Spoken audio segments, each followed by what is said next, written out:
All right, let's go ahead and call to order the work session for the East Grand Forks City Council for Tuesday, May 27th, 2025 at 5 p.m.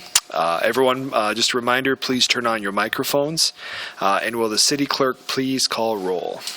Mayor Markleset? Here. Council President Reimer? Here. Council Vice President Midco? Here. Council Members Tammy Schumacher? Ben Huttunen? Here. Dale Helms? Here. Donald Casey? Here. Karen Peterson? Here. Okay, we have a quorum. Let's jump into item number 1 here with Chief Hedlund. Consider approval of an illegal camping ordinance. Thank you, Mr. President.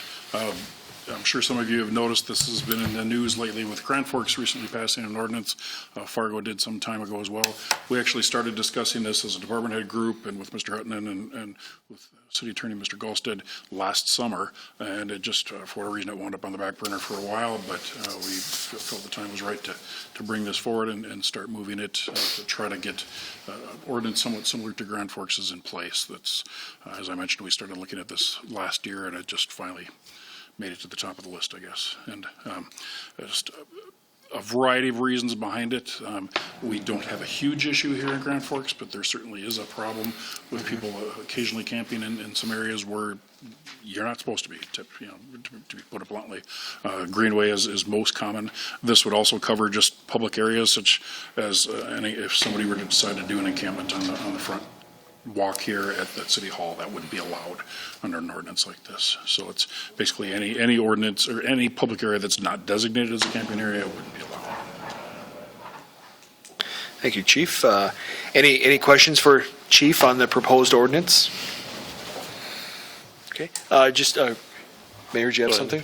I was just curious if you've seen an increase in the past few years of people camping where they shouldn't be. I think it comes and goes. In the winter, it's really not much of a problem due to our weather. In the summer, we definitely have an issue with some of the greenway areas. The one that's most noticeable is the stretch right along the campground, just because it's very accessible and there's a lot of people that go through there. Okay. And there are other areas where we do seem to have some issues, but that's probably the number one problem area. Okay. All right. Thank you. Mayor? Thank you, Mr. President. One of the questions I do have on your talks about the penalties, $1,000 or 90 days in jail. I mean, if they're sleeping out there, are they going to be able to pay a fine anyway? I know it's probably a deterrent in here. I get it. But yeah, likely not. I guess if Mr. Golstead would maybe want to. Or is it required to have one? Is that? Typically, our ordinances have all of them are mostly misdemeanors. And misdemeanors are statutory, 90 days in jail, $1,000 fine, or both. And so it's essentially just a cap, and it could realistically be $50. It could go up depending upon how many times it's in place, if they go to court, any number of things like that. You could, if you wanted to. I think most of our ordinances, like I said, are misdemeanors. Some of them are petty misdemeanors. Petty misdemeanors contain no jail time. It just has a penalty provision. A fine, which would be up to $300. So that's just discretionary for the council. I think this is an ordinance that we would largely use to try to use as a warning and informational purposes. So we would have it as a little bit of a backdrop if we were to run into some people and they weren't wanting to move on at our request. This would give us a tool to be able to use to basically make them if we truly felt it was necessary. Sure. No, that was all I have. Okay. Any further questions on item number 1? Okay. Thank you, Chief. Thank you. Let's move on to item number 2 then. Consider approval of public conduct in parks. Mr. King and Mr. Huttunen. Thank you, Council President, City Council, and Mayor. Kind of going hand in hand with the ordinance you just heard, the Parks and Rec Department and the Police Department have been working together to come up with a public conduct in parks ordinance. There's been instances where we've had to deal with poor conduct in our parks, open spaces, such as off-roading vehicles, vandalism, graffiti, people loitering in parks late in the hours. So this ordinance that you see before you would kind of formalize everything for us so that we could have the ability to use some enforcement if we are having issues in our public spaces. By setting the ordinance for the public conduct in parks, the city would have the ability to enforce these issues after they arise. The hours that would be set in the ordinance are 5 a.m. to 11 p.m., which would also coincide with the hours of the greenway space. Also drafted into the ordinance makes operating a motor vehicle illegal unless operated on a designated park road or lot. Recommendation would be to approve the parks conduct ordinance and the draft to authorize the city of East Grand Forks Police Department to take action when necessary. Okay, thank you, Mr. King. Any questions or discussion? Mr. Pukshavinsky. Thank you, Mr. President. Thank you, Jeremy, for bringing this up. I think it's a good move. Is this something that we would consider posting in all the parks on like a sign, or is it just something that needs to be? We could. No. We have kiosks in the major parks that we could post under. We could maybe put like a QR code or something that says that would have a link to the ordinance. One thing in the ordinance, it also does say that we can specify it and set time limits on the park. So if we do have a park that's having issues and we want to close it down earlier, we can do that park by park. Okay. Because I think that most of the time the people that this is going to apply to is going to be younger kids who probably aren't aware of most city ordinances. So if we can have something posted, even if it's just a QR code, I think would be helpful. Absolutely. Thank you. Thank you. Mr. Helms, and then we'll go to the mayor. Thank you, Mr. President. Does this, I know it's not a park, but does this, will this reflect anything with the cars and everything that's driving down by the river, especially for like the Point Bridge, because I see them driving down in there all the time in places that I guess, I don't know if they necessarily need to be there, but will that? Yeah, that is spelled out right in the ordinance. It is, okay. Yeah, they have to stay to the roads. The main roads, Yeah. okay. And parking lots. Just wanted to make sure that was, yeah. Thank you, Mr. Helms. Mayor Olsted. Thank you, Mr. President. Same question. Penalty. Should we not spell it out in here? It just says misdemeanor. I mean, it should be mirrored like one we just looked at, or not? I'd have to look at it a little bit closer. It does talk about enforcement in Chapter 10. Typically, all of our things in Chapter 10 say that it's a misdemeanor unless otherwise notified, so you could. I'm just thinking someone who reads it, they're Sure. Yeah, we can review that and see if we need to come up with something that. If it doesn't seem proper, then at the next meeting, let us know. Yeah, sounds good. Thank you, Mayor. Yeah, I would agree. I think we should include that language rather than a reference to make it a bit more clear. And I had kind of the same question as Mr. Helms. I'll try not to repeat him, but we see a lot of cars, say under the Louis Murray Bridge. You're coming down the Greenway and there's a car going this way. So if we were to, if this ordinance goes in place, and there's a car down there and somebody calls in, would they call the police department and then the police would respond and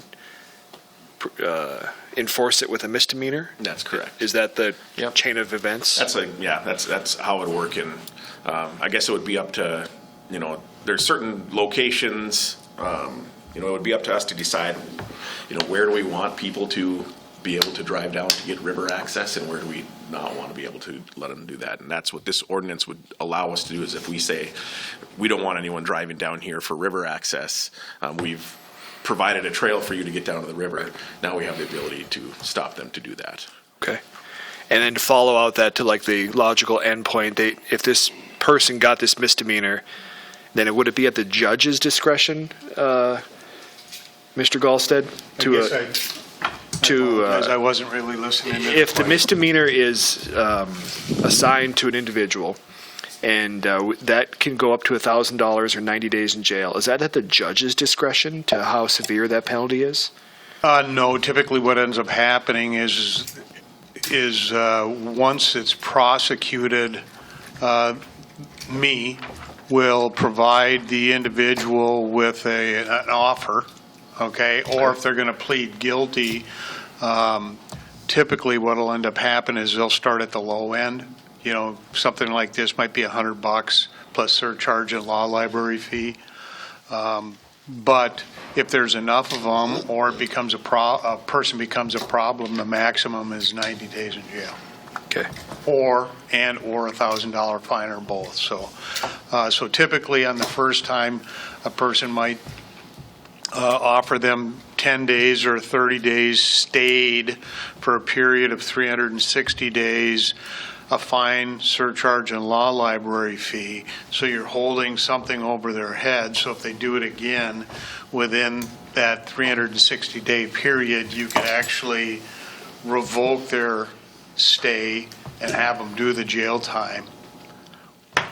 And Sure. So you've got some leverage if they're citizens and they're going to be dealing with it at all times. Okay.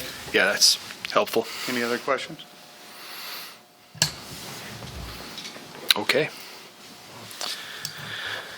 If there's no further questions, thank you, Mr. King.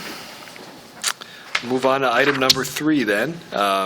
Review of Midco franchise agreement for in-kind cable services. Mr. Huttunen. All right, thank you, Mr. President, council members. We have a cable franchise agreement with Mid-Continent that's been in place since 2015. As part of that agreement, it includes free or in-kind basic cable services at any city buildings, as well as the school district's buildings, both the public school district, Sacred Heart, and Riverside Christian. In 2019, the FCC made an order that the free or in-kind cable services, the value of those are considered part of the franchise fee. And in our franchise agreement, our franchise fee is set at 5% of the gross earnings of Midco's cable services. And that's the statutory limit for the limit of what a city can set a franchise fee for.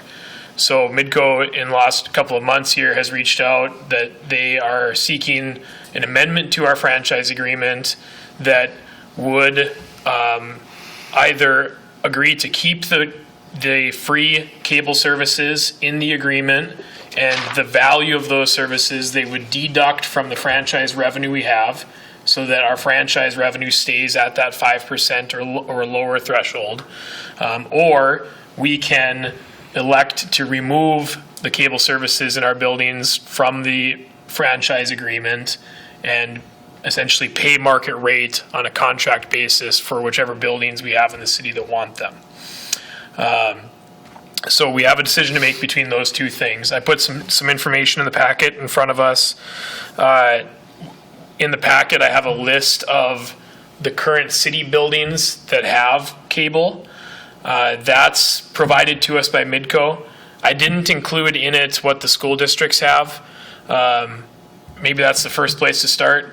My recommendation in making this amendment would be to just move the school districts out, and because it can't be free to them anymore, that they should work in contract with Midco or whoever their cable or streaming provider option would be. If they have internet, they could have streaming options potentially available too. So I would start with recommending we remove the school districts from the agreement. And then our choice would be, do we want to leave our current buildings that have cable in the agreement and have that cost deducted from the franchise revenue we make? Estimate right now, I included that what the number is today. In the RCA packet, the estimated cost, the market rate of $4,300 annually could be eligible for up to a 30% reduction. And so the new reduced revenue out of the franchise would be about $3,000 a year. That number looks different than the number that's in the page that Midco provided. This is a more true number to the buildings that we currently have using cable. There's a number of buildings that are listed in Midco's and a number of HD adapters and so forth that we don't actively use or have in use, so we could reduce that number, whichever direction we choose to go. That's option one. Option two, again, would be to remove the free or the in-kind service from our agreement altogether, and then ask each of our departments that have a desire for cable, just to work directly with Midcontinent, or if it was another streaming option or a satellite TV type option, to contract directly on a department by department basis. The reason, again, to leave the service in the franchise agreement would be to take advantage of that 30% reduction. That's the 30% reduced cost is mandated by the FCC for franchise agreements. And if we remove it from the franchise agreement as that in-kind service, then we're at liberty of whichever provider we choose to go with and working directly on a contract with them for whatever their market rate is. Mayor Olsted. What does the library have? They have anything? No cable television, no. No cable? No. Internet. But the internet is all contracted separately, citywide. And that's through Halstead? Correct.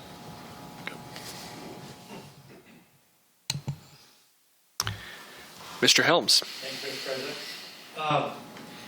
What do you think would be the most likely, if we stayed with the franchise fee, or if we went just strictly to a cable fee, as far as, what do you think is likely going to increase rates more, the fee or having a contract with cable? I think the fee, like you said, with the 30% might be the, you know, Yeah. I'm trying to say here, Yep. we don't, you know, because I can just see us if we went to just contracted with the cable fee, you know, how rates are with cable companies. Yep. You know, they go up quite often. I could see us getting up pretty high that way. Right.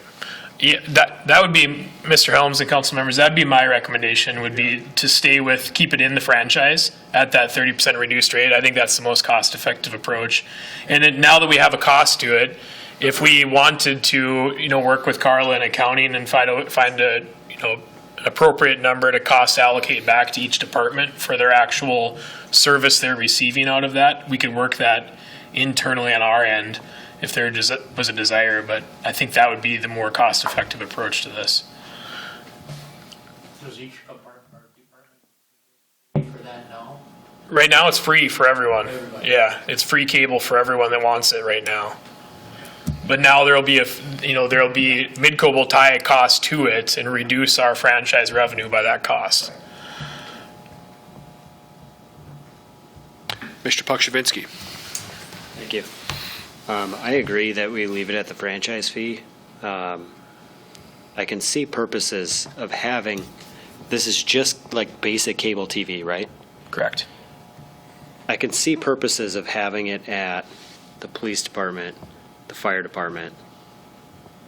Forgive me for, you know, looking at the parks department. What's the purpose of cable TV there? And then at And maybe I can just try to answer. and then the civic center as well. Yeah, the only places that are actively using it off this list as of today are the fire department, the police department, and the civic center. All the other parks offices that are listed, as long as I've worked here, we've never had a television in those buildings even. The civic center is one unique one. There's televisions in a warm area, a heated area. And then in the high school locker rooms, they have televisions in there when the kids hang out before and after practice. That's actually the one site we do pay an additional fee. So we get the basic cable for free, and then it's $11.30 a month is the cost to the city to have the sports package so that you can get the NHL network, and if people want to throw a hockey game on TV when they're at the rink. So if you want any additional services, those that come, even today, come at a cost. But, yeah. Okay. All right, that's my only question. Okay. Any other questions or discussion? Okay, I see none. Thank you, Mr. Huttunen. Let's move on to item number 4. Consider Minnesota capital bonding request for industrial park improvements. Okay, thanks again, council members. The state of Minnesota's budget management has released the capital bonding request window. It's open until June 13th. This would be to submit requests to be considered as part of the governor's budget and bonding package for 2026. By submitting it in this way, we would have an opportunity to get on the Capital Investment Committee's tour list when they make tours around the state looking at potential bonding projects.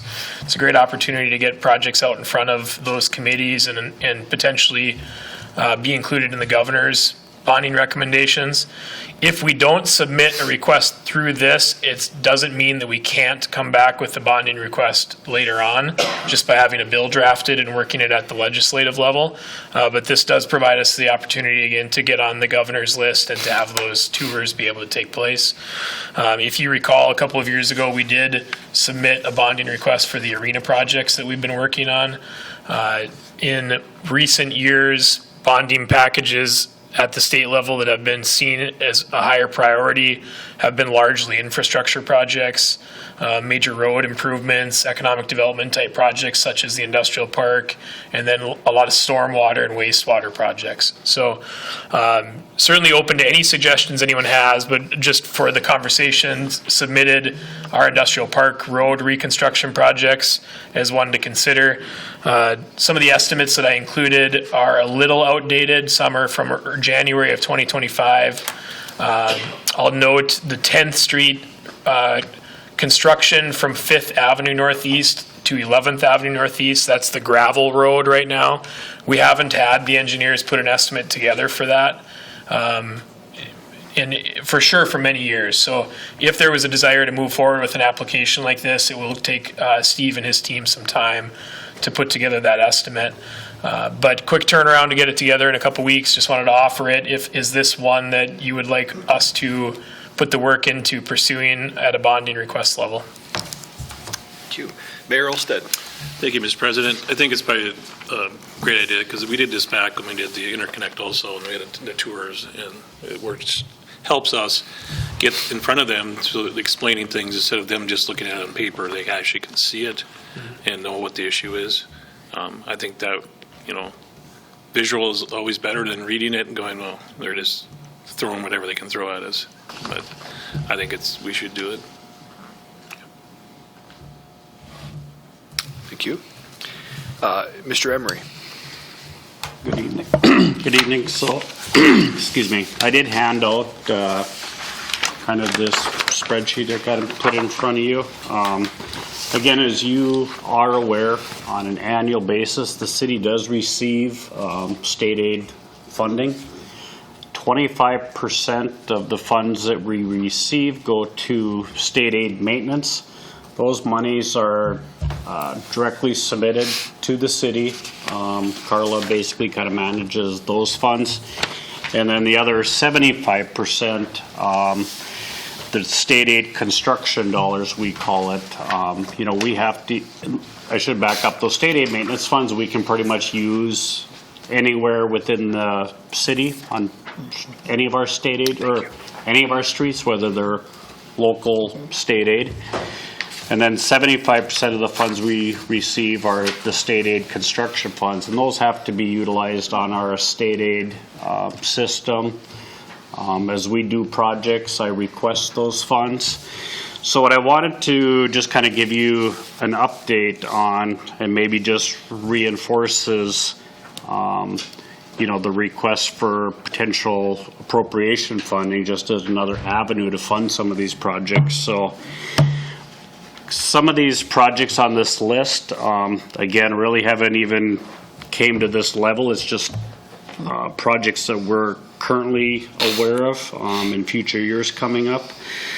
So like if you look in the top right-hand corner, currently right now, after receiving our allocation in January, we currently have about $629,000 in our state aid construction balance. Currently in 2025, we have no projects targeted for this year. So then January 2026, we'll receive approximately another $440,000, which will bring our balance up to about a little over $1 million. Then in 2026, as you're aware of, we do have our Point Bridge project. Right now, we're estimating about $378,000 will come out of our municipal state aid construction funds, which will reduce our balance to about $691,000. Then in 2027, looking at on Demers Avenue, basically from 4th all the way out to Highway 2. We were able to get some National Highway state funding or whatever, about $1,040,000.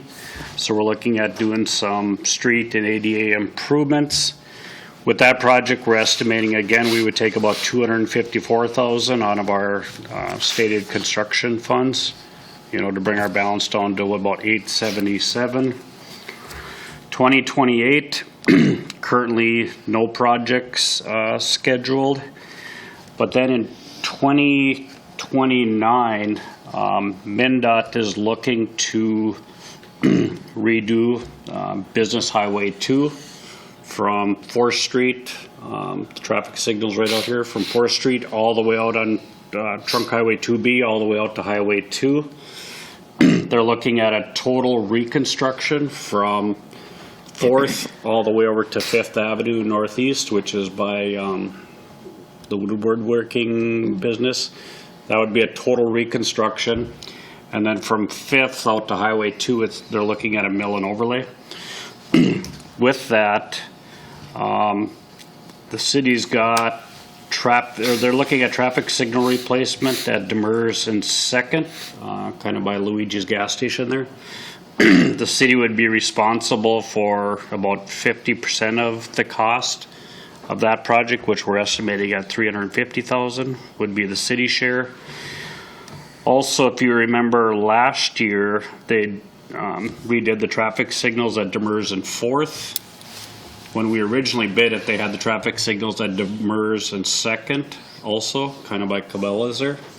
And cost came in too high, so they pulled that out. They're looking at replacing those signals now in 2029 also. So again, the city's gonna have a share of about $350,000 there. When they do that project, there's costs that the city's gonna have, even with the street reconstruction, with parking lane costs, potential lighting. Right now, MnDOT's just estimating about $320,000 would be city share. And then the other thing that I have question marks on there right now too is if there's any city utilities in that corridor that we're gonna wanna replace.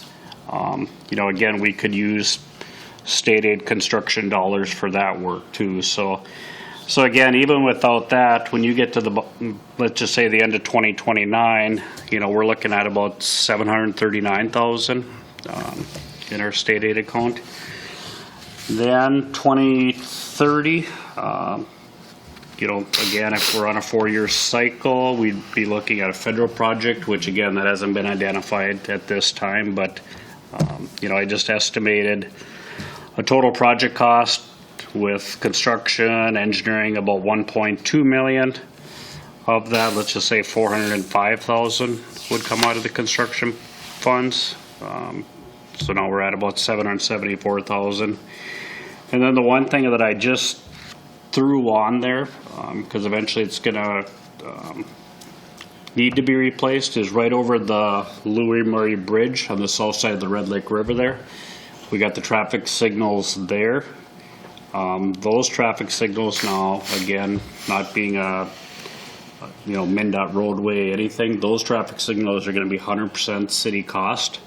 So, estimating there, we could be looking at $1 million to replace those traffic signals. So if you look at that, now all of a sudden now we only have $180,000 left in our coffers. So again, what I'm trying to show you here is, we have this construction fund balance. It's lucky we get it, but again, like all these projects that Reid is just talking about in the industrial park, none of those projects are even allocated right now, and our balance is slowly kind of dwindling. So, and I don't know, Carla, if you want to touch anything on the state aid maintenance funds. They asked today at the department meeting. Thank you, President and Council. So I had to add a few things on here. So this is just an update of what we have used. It's our Fund 209 fund. So we get state aid maintenance dollars that we can use for basically anything for the city, as Steve had explained. And our allocation in 2025 is $215,000.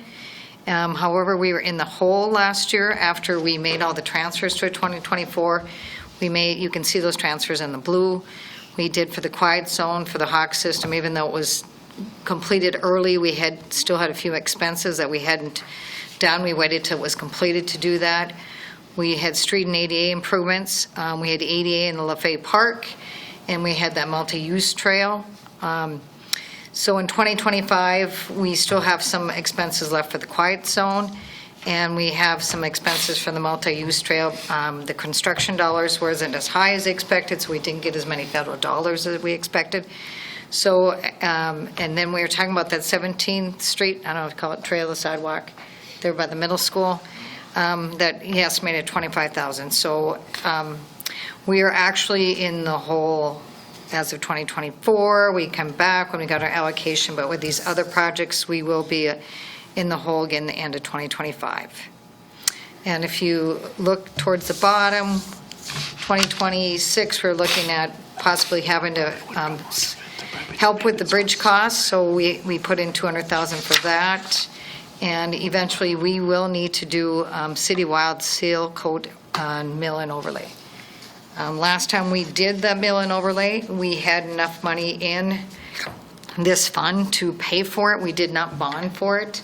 So the city has no bonding for any of their costs in any kind of street projects. We haven't done that since I've been here.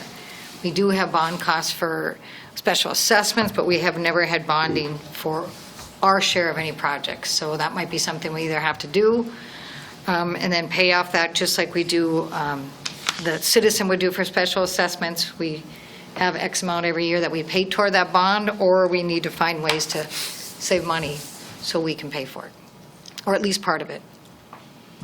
I don't know if Reid wants to add to that or Steve wants to add to that, but.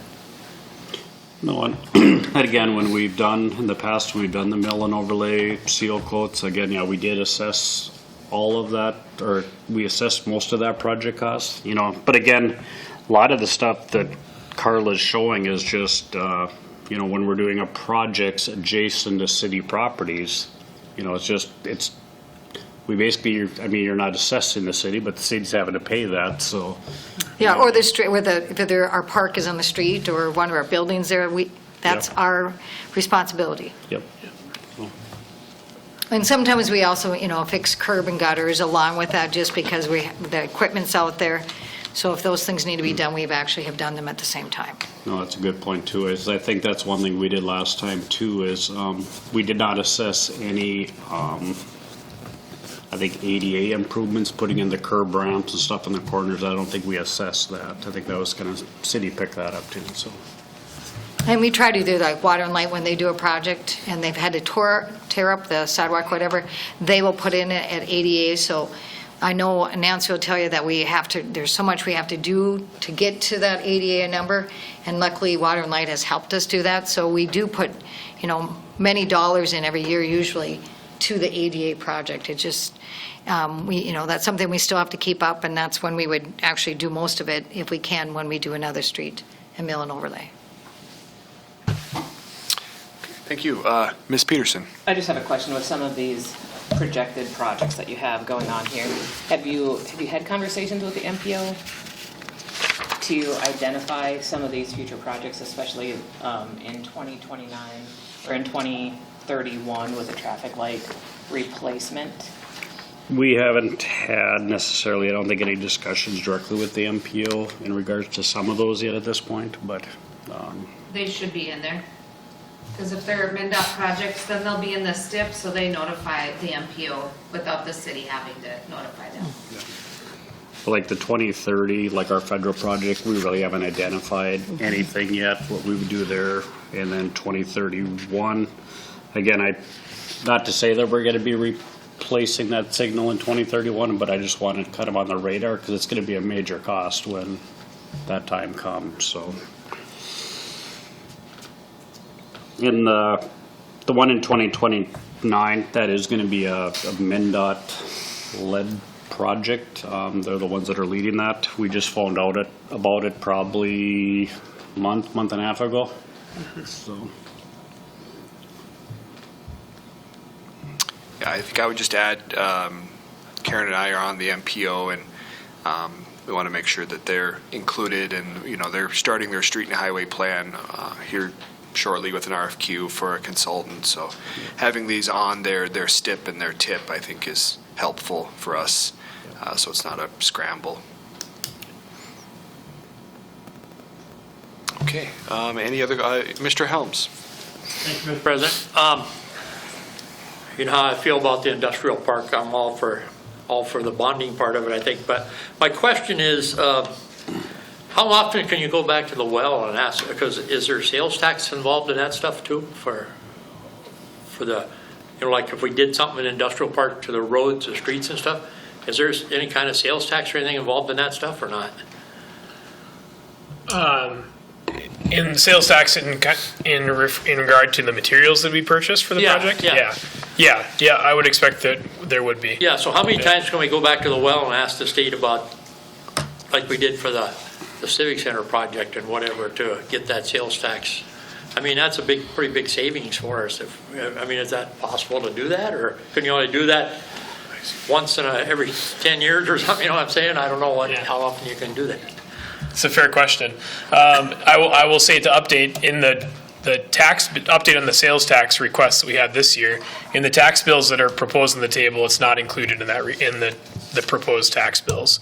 So the effort that we had this year to move that forward, we, along with basically every other city and school district that requested it, didn't get it included in the tax bill. So as it stands today, when we buy materials for that project, we'll be paying sales tax on all the materials that we buy.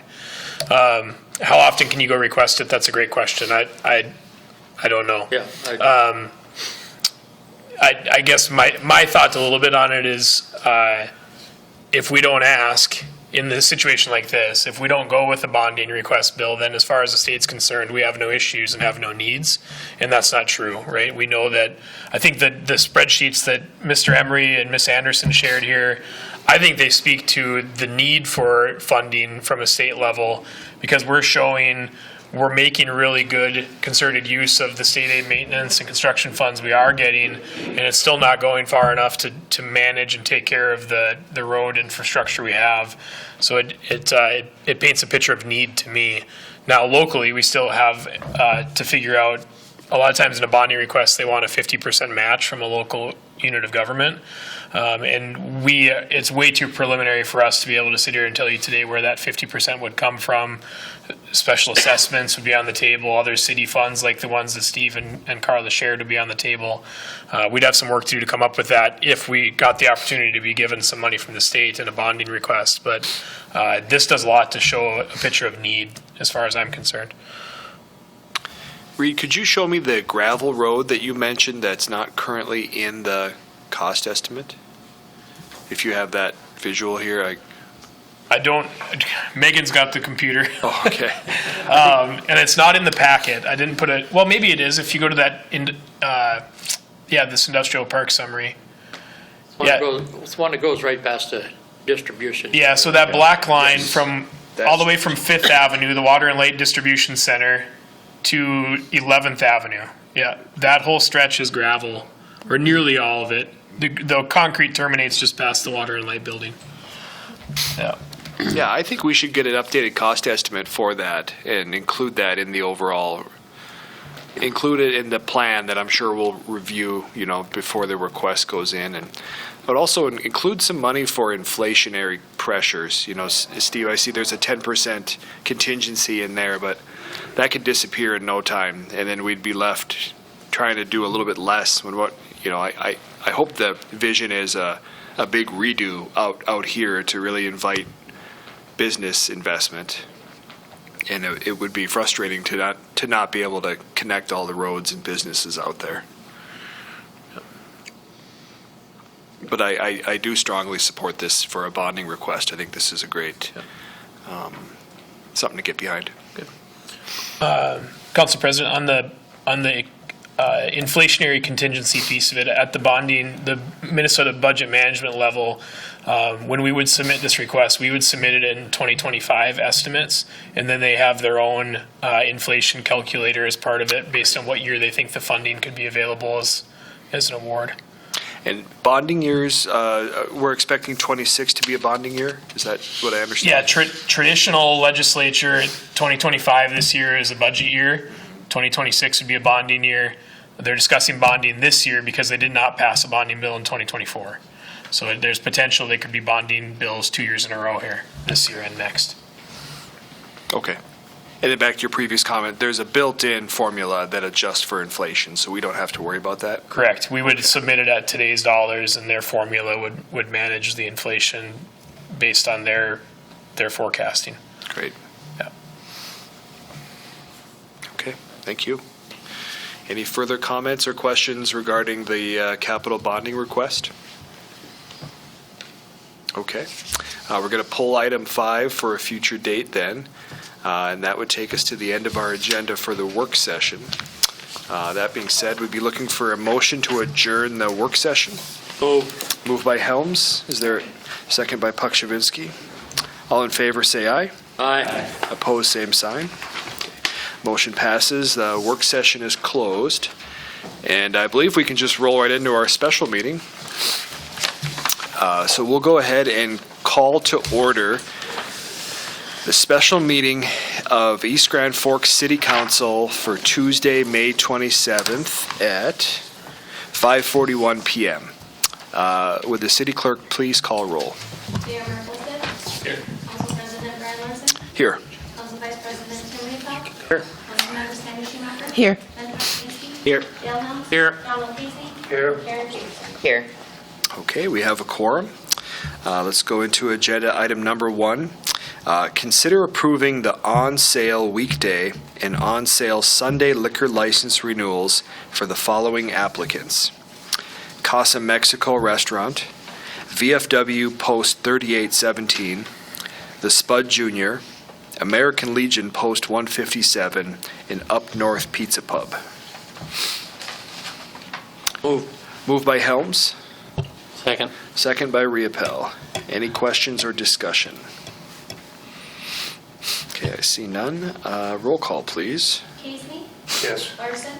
Yes. Peterson? Yes. Schumacher? Yes. Pukshavinsky? Yes. Riefel? Yes. Helms? Yes. Okay, motion passes. Moving on to item number 2. Consider approving the grant agreement between the City of East Grand Forks and the Minnesota Pollution Control Agency for Industrial Park Master Planning and authorize staff to execute the agreement. Moved by Riepel, Second. second by Pukshavinsky. Any questions or discussion or updates from the city administrator on this topic? Yeah, I just comment briefly. WIDSETH helped us put together a grant application, I think probably October, November of last year for this. It's a 100% matching grant, so no local dollars to go towards it, to do some stormwater modeling and some future planning in the industrial park area that we just spoke about. MPCA from time to time has a lot of construction grant dollars available, and a lot of times you cannot even apply for those construction dollars unless you've had some of the stormwater modeling completed. So this exciting that we got the grant, well, just about $90,000, and should help us set the stage for future dollars to go after when they come available too. Thank you. Any further questions? Okay, if not, roll call, please. Casey? Yes. Larson? Yes. Peterson? Yes. Schumacher? Yes. Pukshavinsky? Yes. Riefel? Yes. Helms? Yes. Okay, motion passes. That's the end of our agenda for the special meeting. I'll be looking for a motion to adjourn. Moved by Pukshavinsky, Second. second by Riepel. All in favor, please say aye. Aye. Opposed, same sign. Okay. Motion passes and meeting is closed. Thank you, everyone.